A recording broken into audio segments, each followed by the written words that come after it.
రేవంతుడికి ఆ కాస్త పరువు కూడా పోతుందా? చాలా మంది మర్చిపోయి ఉంటారు గానీ, ఒక్కసారి 2024 లోక్సభ ఎన్నికల కాలానికి వెళ్దాం. 12కు పైన వీలైతే 15 సీట్లు తామే గెలుస్తామని బహిరంగంగానే స్టేట్మెంట్ ఇచ్చారు సీఎం రేవంత్ రెడ్డి. బహుశా రాష్ట్రంలో తమ పార్టీనే అధికారంలో ఉంది కాబట్టి, అప్పటికి అసెంబ్లీని గెలిచి 4-5 నెలలే అవుతుంది కాబట్టి ఆ ధీమాతో చెప్పి ఉండొచ్చు. కానీ 8 సీట్లకే పరిమితమయ్యారు. సీఎం రేవంత్ రెడ్డి సొంత జిల్లా మహబూబ్ నగర్ ఎంపీ సీటుని ఎవరికి కట్టబెట్టాలో తానే నిర్ణయించుకొని ఒక్కరే ప్రకటన చేశారు. కానీ సొంత జిల్లాలోని ఎంపీ స్థానాన్ని గెలిపించుకోలేకపోయారు. అది పక్కన పెట్టండి. రేవంత్కు మళ్లీ రాజకీయ జీవితం ప్రసాదించిన నియోజకవర్గం మల్కాజిగిరి. ఒక విధంగా సిట్టింగ్ ఎంపీ అన్నట్టే లెక్క. అక్కడ కూడా లెక్కలన్నీ మార్చి తానే అభ్యర్థిని ప్రకటించి గెలిపించుకుంటానన్నారు.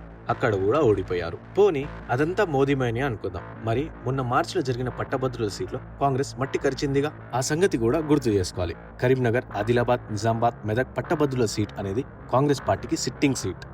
అక్కడ కూడా ఓడిపోయింది.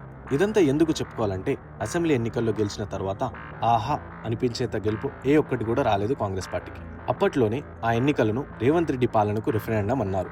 ఇక ఇప్పుడు స్థానిక సంస్థల ఎన్నికలు రాబోతున్నాయి. మరి ఈసారి పరిస్థితి ఏంటి? పల్లెపై పట్టు ఉందని నిరూపించుకునే సందర్భం అది.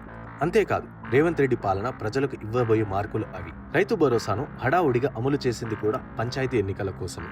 ఇక తిరుగులేదు, పాజిటివ్ మూడ్ వచ్చేసింది అనుకునే లోపే యూరియా కొరత ప్రభుత్వంపై ఉన్న మూడ్ను మార్చేసింది.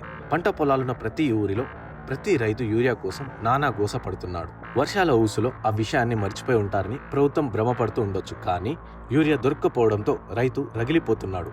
ఇది స్థానిక సంస్థల ఎన్నికలపై ఖచ్చితంగా ప్రభావం చూపెట్టబోతుంది. రేవంత్ సర్కార్ ముందున్న అతిపెద్ద టెన్షన్ స్థానిక సంస్థల ఎన్నికలే. నెలలోపే రైతుల అకౌంట్లలో డబ్బులు వేశాం, అంతకుముందు రుణమాఫీ చేశామని ఎంత గొప్పగా చెప్పుకున్నా ఇప్పుడు అవన్నీ యూరియాలో కొట్టుకుపోయాయి.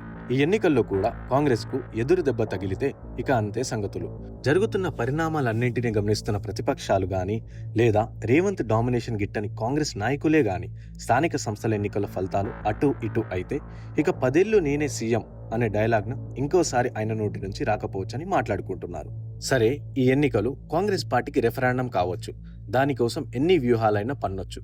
కాకపోతే రైతులకు కనీసం 2 బస్తాల యూరియా అయినా ఇవ్వాలని రేవంత్ సర్కార్ను నిలదీస్తుంది భారత్ చైతన్య యోజన పార్టీ.